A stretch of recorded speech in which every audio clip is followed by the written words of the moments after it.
আয়েশা, বিয়ের আগে তোরে কিন্তু আমি 3 বার স্বপ্নে দেখছিলাম। বড্ড খুশি হয়ে গেলেন আয়েশা।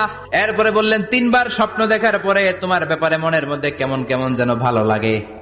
তারপরে একটা ছোট্ট কাগজের মধ্যে, জান্নাতি কাগজ, রেশমি কাপড়ের মধ্যে তোমার চেহারাটা এনে জিব্রাইল বললেন, দেখেন নবী কেমন লাগে। আমি কইলাম, ভালো লাগে। কার মেয়ে? আপনার বন্ধু আবু বকরের মেয়ে। বিয়ে করবেন নাকি?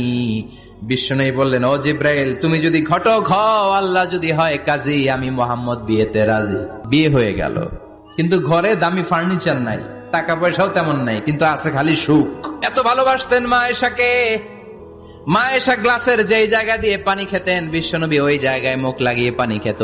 মা আয়েশা গোশতকে হাড্ডি ফেলে দিলে বিশ্বনবী ওই হাড্ডিটা নিয়ে চষতে শুরু করে দিত। এক বালতি থেকে পানি নিয়ে 2 জনে গোসল করত। আবার বিশ্বনবীর সাথে সাথে মাঝে মাঝে বায়না ধরতো, মাঝে মাঝে রাগও করত। বিশ্বনবী বলেন, আয়েশা, কখন তুমি রাগ করো, কখন তুমি আমারে ভালোবাসো আমি বুঝি। মা আয়েশা বললেন, কেমনে বোঝেন? বিশ্বনবী বললেন, যখন তুমি